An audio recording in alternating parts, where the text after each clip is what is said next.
Queridos, muchas gracias por la invitación. Si fuera joven,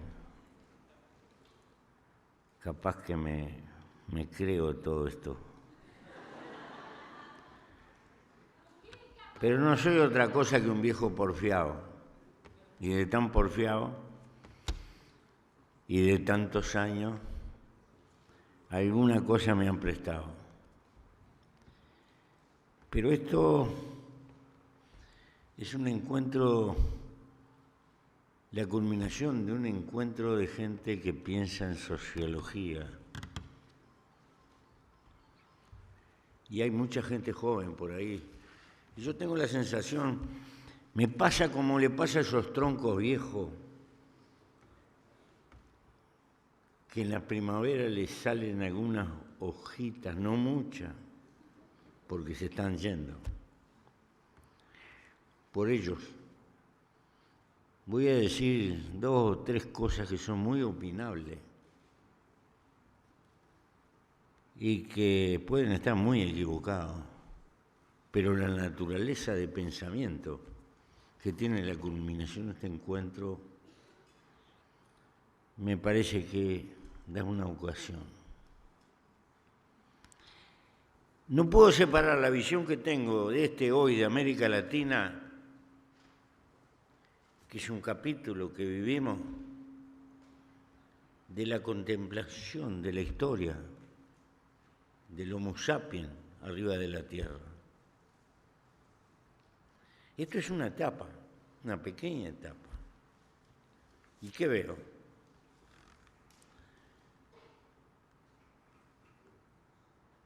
Veo que la humanidad ha tenido una eterna lucha y permanente. Antiguamente decíamos reflujo. El compañero hablaba de oleadas. El término izquierda y derecha son muy contemporáneos de la Revolución Francesa, pero no inventamos eso. No lo inventó la Revolución Francesa. Es parte de la condición humana, ese duelo de la historia cuasi permanente, que puede tomar otros lenguajes. Ha existido siempre y existe siempre. Porque adentro de nosotros, biológicamente, hay un fuerte egoísmo como tiene toda cosa viva que lucha por la vida. Estamos programados con eso. Pero a su vez somos gregarios. No podemos vivir en soledad. Antes de las naciones hay una larguísima historia de grupos humanos. El hombre no es un felino, no puede vivir en soledad. Y eso lo llevó a construir mitos y a construir unidades mayores, y lo transformó en el conquistador, en el depredador. Pero ese sentido gregario es, en definitiva, el campo de crear civilización. Defino la civilización como la solidaridad intergeneracional y la cosa más importante que recibimos cuando nacemos, la herencia de la construcción de nuestros antepasados, que en alguna medida recibimos. Esta es la expresión más grande de solidaridad, evidente, que nos permite vivir relativamente a los tumbos, progresar. Y es muy fuerte el vivir en sociedad. Claro que nos trae problemas y que nos multiplica los problemas, pero nos ha permitido crear ese inmenso repertorio que ha creado el hombre como animal arriba de la tierra. Y no es poca cosa esto. Ahora bien, pero también está el egoísmo. Las expresiones políticas de la cara conservadora de la historia y de la cara solidaria son permanentes y el duelo es permanente. y son características antropológicas de la marcha humana. Por eso, nunca estaremos derrotados, porque nunca triunfaremos definitivamente.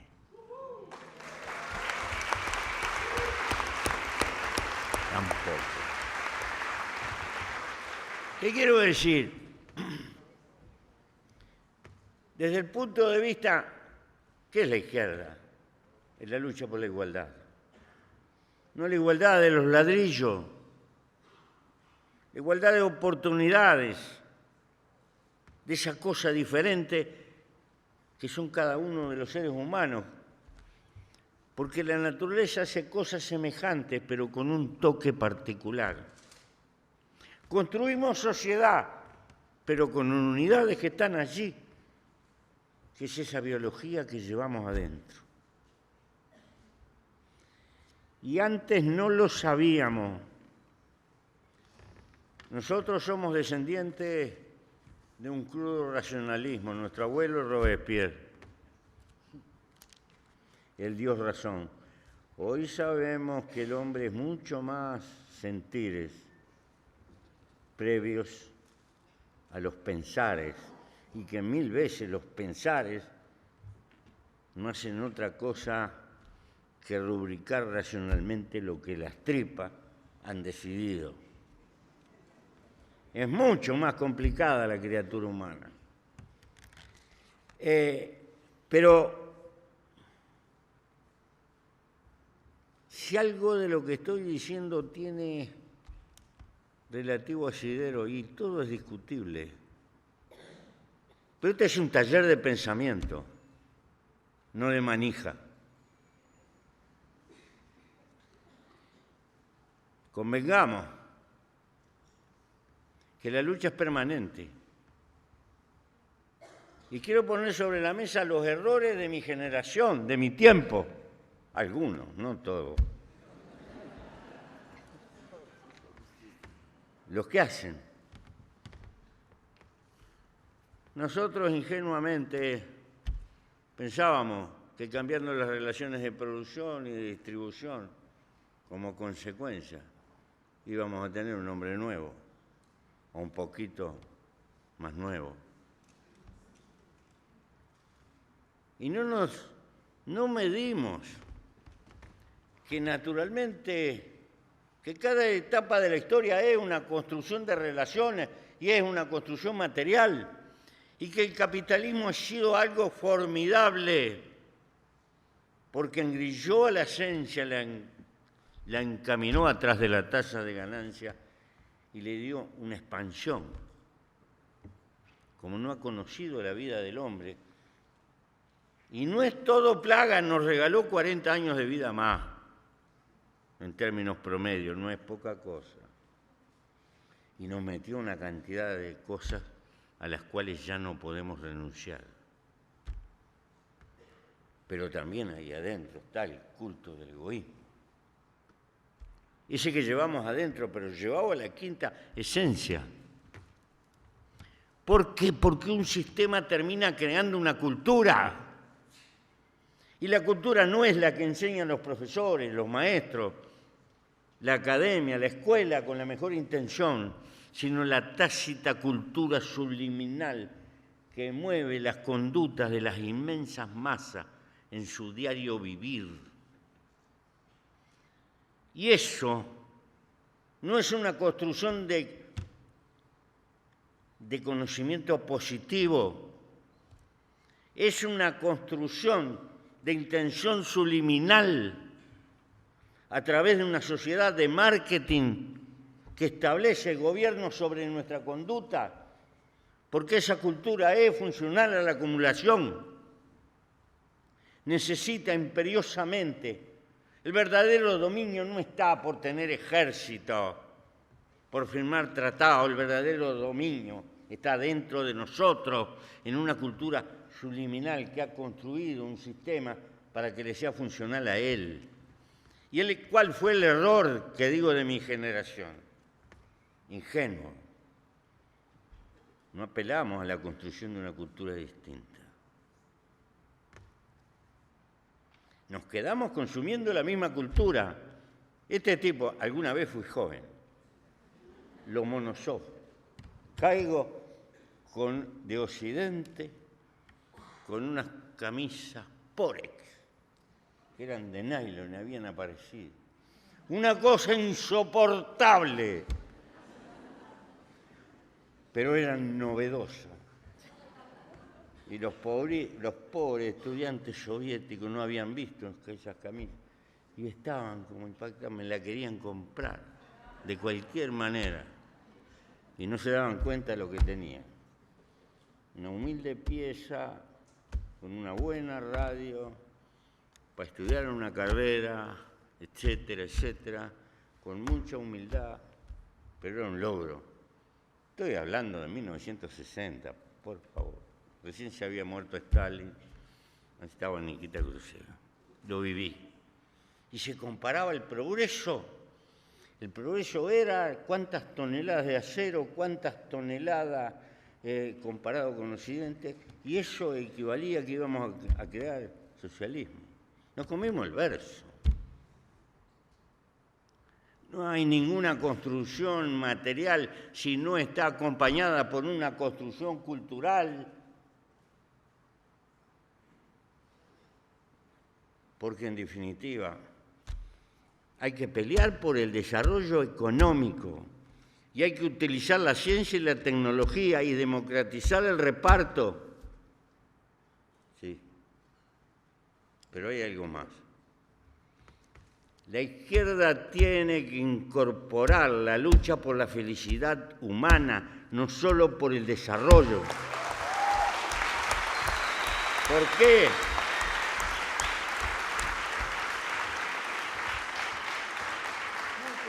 Porque hemos entrado en el siglo de la enfermedad de las neuronas, de la ansiedad.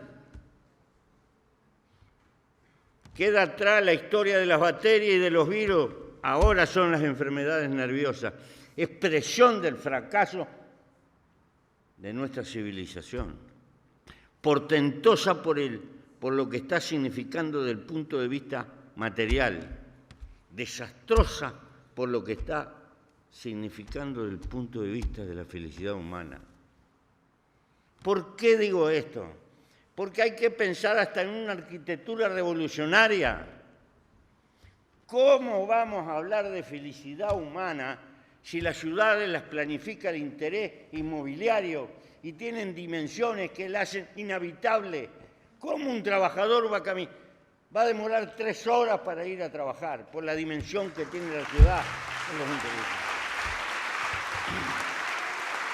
Y apenas toco un detalle que tienen que ser preocupados. El urbanismo puede ser.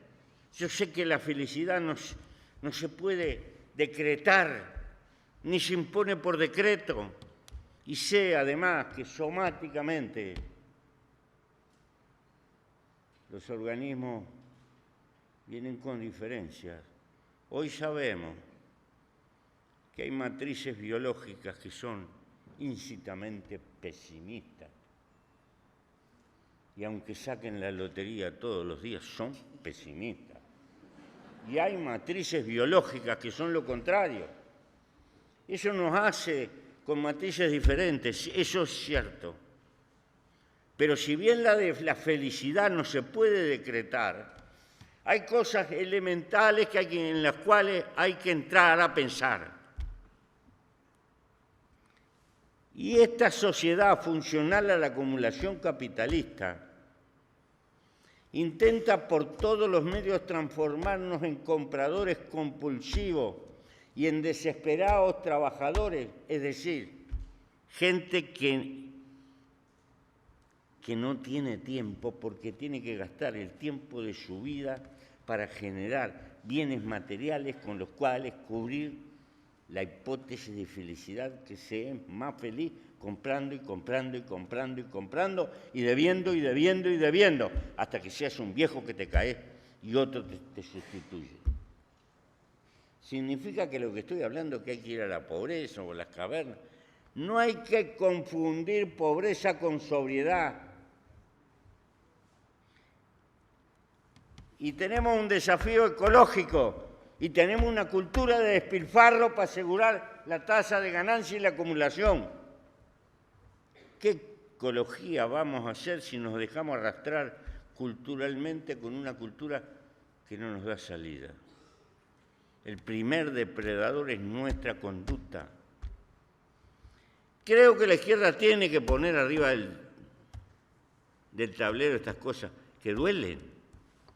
Duelen porque estas cosas están en nosotros. Porque la verdadera dominación de un sistema no es lo que nos impone, es lo que a nosotros nos sale espontáneamente hasta sin pensar por las relaciones sociales. Y como las clases sociales tienen edades, tienen conductas diferentes en el transcurso del tiempo. No es lo mismo los valores de la burguesía fundadora, puritana y cuáquera, con un sentido del trabajo, a los valores de la burguesía depredadora financiera, alejada del mundo material y adorando solamente el Dios del mercado y del valor. Entonces, acá hay con estudiantes de sociología, hay una batalla que es muy profunda. Por supuesto, estas cosas no tienen nada de popular y son muy discutibles. Pero no sé para qué hacemos un congreso. No es cuestión de venirnos a dar manija. Yo entiendo que la izquierda en América Latina necesita luchar por renovar su pensamiento. Y renovar su pensamiento es no comerse la pastilla de lo que pudo haber soñado mi generación y nuestras utopías. Hay que caminar sobre el cadáver de esa época. No porque esta época y los avances que tuvo esta edad progresista fueron posibles porque tiene un fogón histórico de nuestros fracasos. La historia no es inútil. Creo que los hombres aprenden mucho más de la adversidad y de las derrotas que de los triunfos. Los triunfos tienden a transformarnos en gente demasiado orgullosa, o pillada, o como se quiera. Y las derrotas, si no nos destruyen, nos hacen pensar. Entonces, pero junto a esto quiero sumar otra cosa, que el Linera lo tocó. El fantasma de la corrupción que están utilizando. Vivimos en una sopa de corrupción. Las sociedades capitalistas no pueden ser otra cosa que íncitamente corruptas. Empiezan por la apropiación en masa de la plusvalía de quienes trabajan. ¿Qué te parece? Entonces,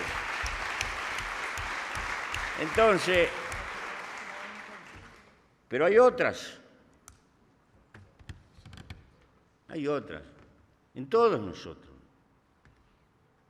Si habrá que defender el Estado, si no tenemos Estado, ¿qué hacemos con el mundo de las transnacionales? En un mundo donde hay presupuesto de alguna transnacional que supera 160 estados. No. Voluntad política y una buena herramienta que es el Estado. Pero ojo, el Estado está enfermo por todas partes, porque la enfermedad es social. Cuando le faltamos al trabajo al Estado y no concurrimos, ¿cómo se llama eso? O si somos dirigentes sindicales y tenemos licencia sindical y le aprovechamos la licencia sindical para no ir a trabajar. Una de las conquistas más grandes que tuvieron los trabajadores para poderse defender. Y otras.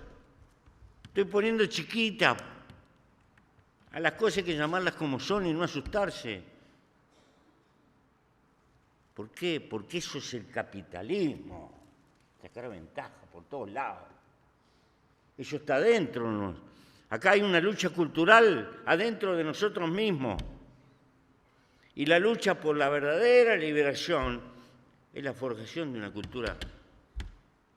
Por esto este trabajo es largo, tiene que ser colectivo y es intergeneracional. Pero no es solo un trabajo por el poder, es el trabajo por el progreso de la civilización humana. La cara progresista de la historia lucha por acrecentar el caudal de la civilización humana. Tal vez la cara conservadora tiene patología y esa cara conservadora a veces cae en la deformación fascistoide. Y la cara a la que nosotros pertenecemos suele estar enferma de infantilismo y de voluntarismo, de rifarse la gestión económica, las dificultades de la realidad, de querer hacer más de lo que se puede. Ese es nuestro defecto, de a veces querer repartir más de lo que podemos y de lo que tenemos. Y va a ser así eternamente, poco más, poco menos. Va a ser, porque es inevitable, porque expresa nuestras tensiones humanas. Por todo esto, yo concuerdo con algunas cosas centrales que se dijeron acá, una afirmación de la política. La política no es una profesión. La política es una necesidad cuasi biológica de los seres humanos, porque viven en sociedad. Y si son individuos, y más cuando tienen clases sociales, intereses antagónicos, para que exista sociedad hay que saber que va a haber conflicto. Y si va a haber conflicto, alguien tiene que luchar por mediatizar esos conflictos, porque lo esencial es que viva la sociedad. Ese es el papel de la política. Por eso Aristóteles dice, el hombre es un animal político. Sí, lo es, no puede renunciar. Más cuando renuncia asume una actitud política. Pero defender a la política en estos tiempos, donde parecería que la democracia está más amenazada, no por el lado de la bota militar, de la plutocracia. Cuando la democracia parece que está y el dominio de la opinión pública se puede transformar en una cuestión de nuevas técnicas de manejo de la informática. Y uno piensa, ¿dónde está la libertad? La libertad de equivocarse. Estas son amenazas que tiene la democracia. Porque una cosa es nuestra posición política y otro los peligros que enfrenta la humanidad. Nos estamos enfrentando a una realidad tan tremendamente provisoria que cualquier gurí anda por la calle con una universidad en el bolsillo, si la sabe utilizar. Fantástico.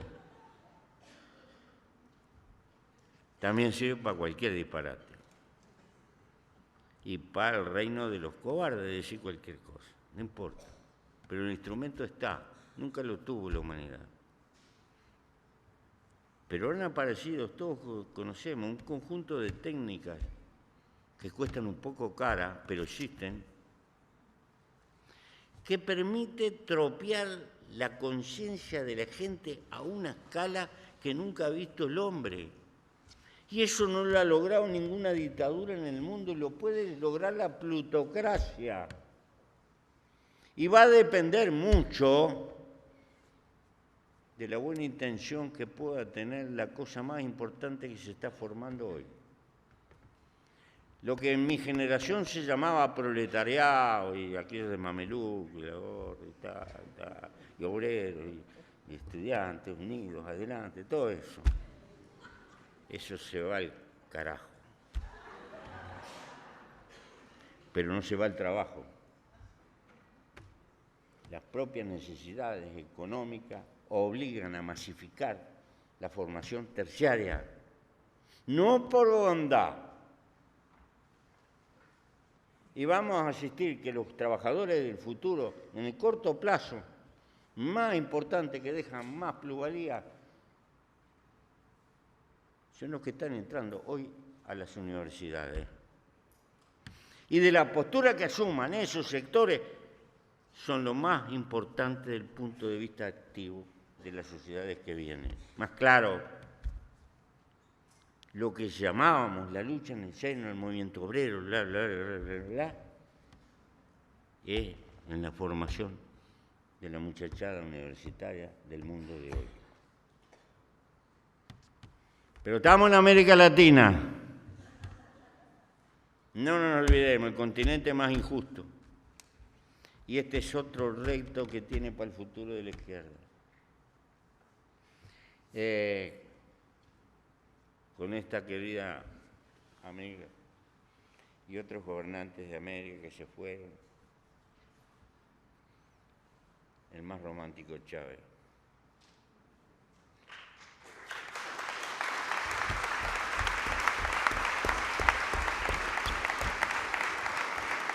Soñamos mucho con la integración de América, la lucha por la integración, que no es una lucha, es una necesidad. Llegamos tarde al desarrollo del mundo, somos el continente más injusto.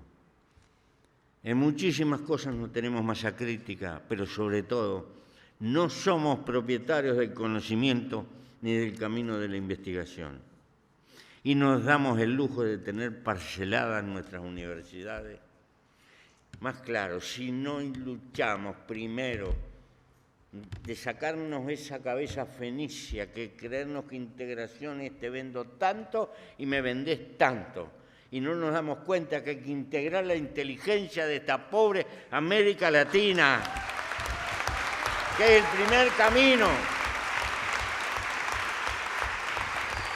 No puede ser que nos estén afanando nuestros mejores hijos, los más calificados, se los llevan. Y las grandes capitales nos llevamos de lo que produce el interior también. Le pasamos la espumadera.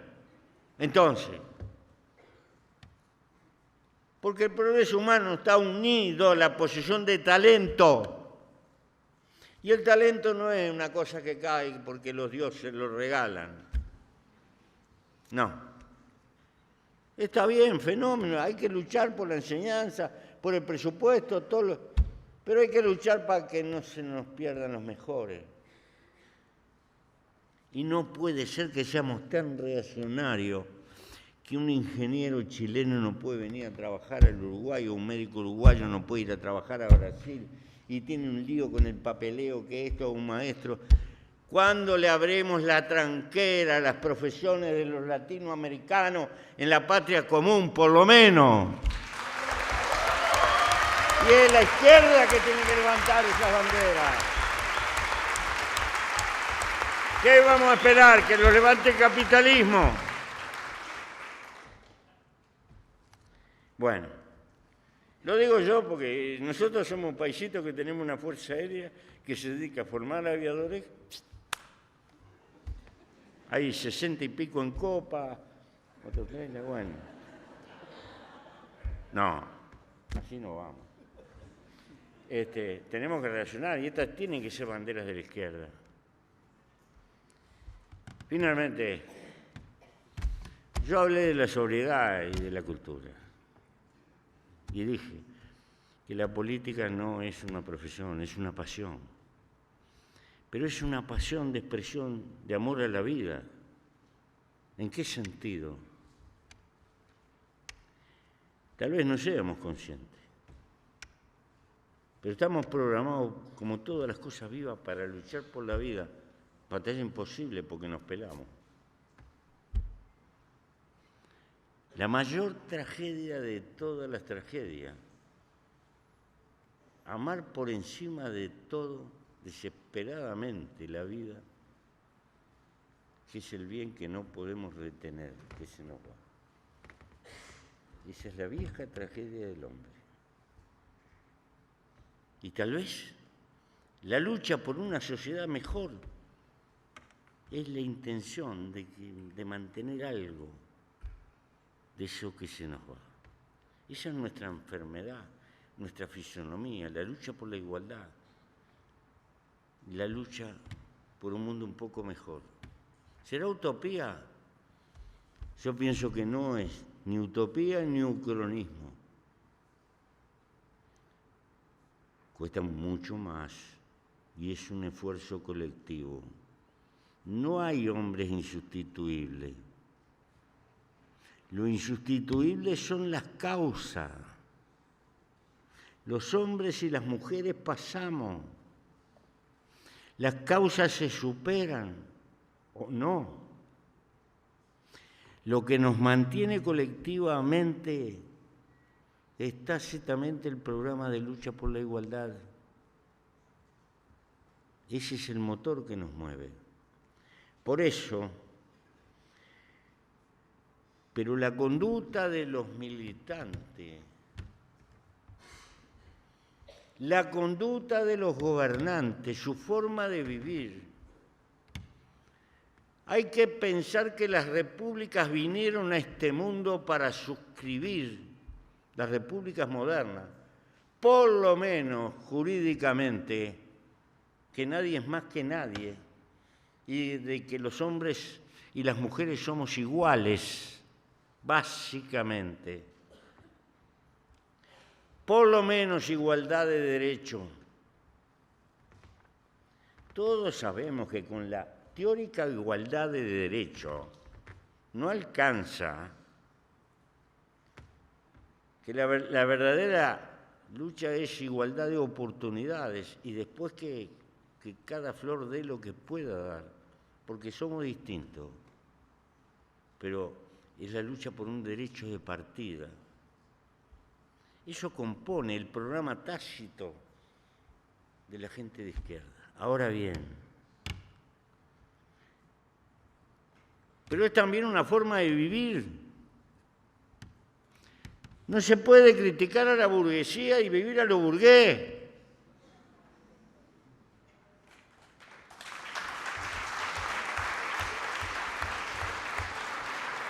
A ver, entiéndanme relativamente. Yo no quiero pechar con la libertad de decisión.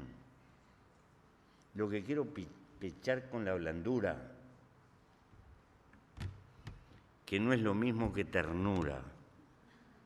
Ternura es una conmoción. Blandura es fierro blando que no aguanta, no.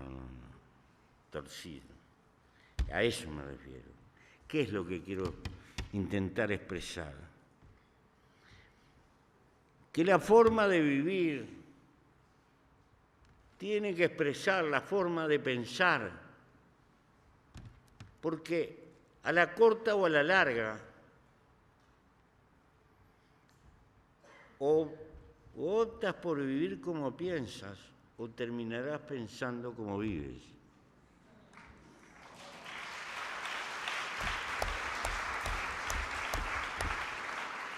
Y nuestra lucha es molecular.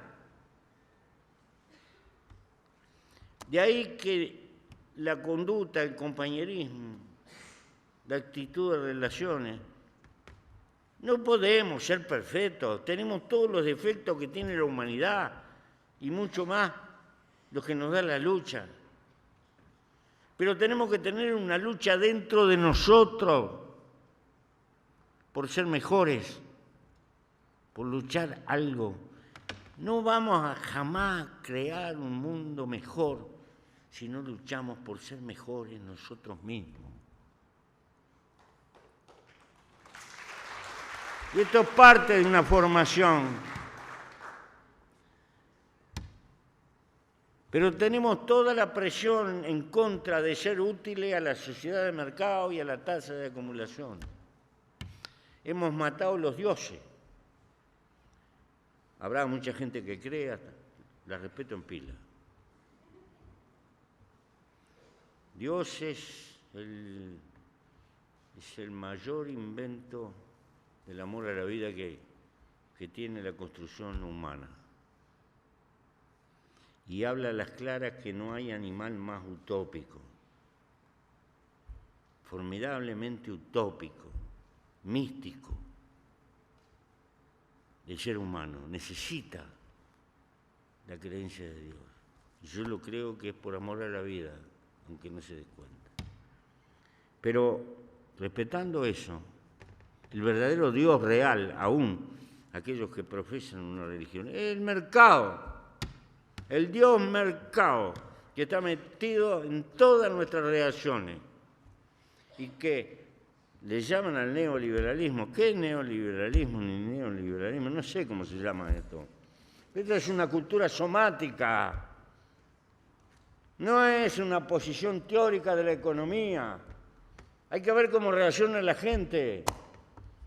Hay que ver el gurí que te pide que tiene que tener los championes de aquel, porque eso es lo que está. Y el otro con el cocodrilo. Y hay que ver los platales que se gastan con la crema que te va a sacar las arrugas, o la bicicleta que te va a sacar la panza y te va a volver mejor. ¿Y por qué gastan? Porque la gente se lo termina creyendo con el machaque y el machaque y va y forma. Las técnicas de propaganda terminan formando una cultura y hoy están metidas en las cuestiones electorales, en las relaciones que tiene la gente, y todas ellas nada tienen de racional, apuntan a los mecanismos sensoriales y más íntimos que tenemos adentro. Hay cosas que son espantosas, pero las han desarrollado. No las voy a nombrar porque son casi indecentes. Por eso estamos enfrentados a eso. La lucha por la liberación es mucho más profunda. Por supuesto que hay que pelear por la enseñanza, que hay que pelear por el reparto social, que hay que pelear por tener estados más modernos, que hay que preocuparse de la gestión, por supuesto. Pero la verdadera hegemonía significa construir una cultura y que tiene que ir de los centros militantes hacia las masas. Y esto no es fácil. Hubo un tiempo que los reyes descendían de los dioses y semejante pastilla se la creían las multitudes. Y hubo tiempo donde esto era un valle de lágrimas para que fueras. Te tenías que portar bien en este valle de lágrimas para que fueras al paraíso. Y esa pastilla se la comieron multitudes. Ahora nos comemos otra pastilla. La verdadera lucha es entender la importancia que tienen estos mecanismos y la respuesta. Y si no tenemos fuerza para cambiar esa realidad, tenemos conciencia para avivarnos y que esa realidad no nos conduzca del hocico. Eso sí. Y acá hay gente universitaria. Acá hay gente que puede tener muchos pecados, pero no tiene el pecado de la ignorancia, así que no tienen salvación si se dejan arrastrar.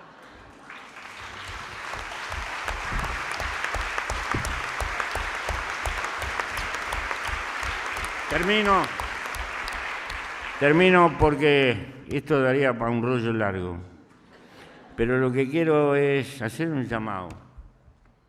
Hay que preocuparse de introducir en el clásico programa de la izquierda Tácito otros factores que han aparecido y hay que darle respuesta. ¿Por qué?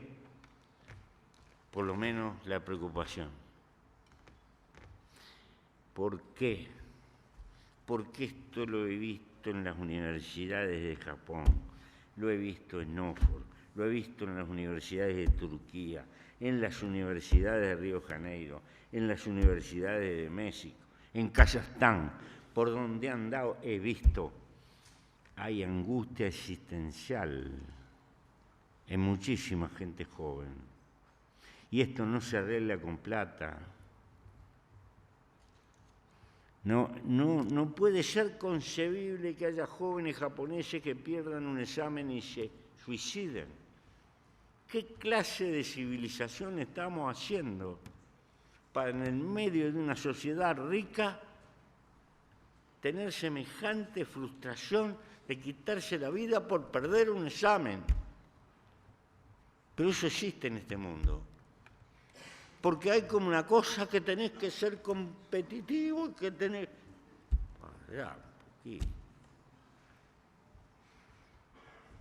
No se puede ser de izquierda y no amar a la vida y decir que el primer tesoro, la primera riqueza que tenemos es la vida. La segunda es la libertad.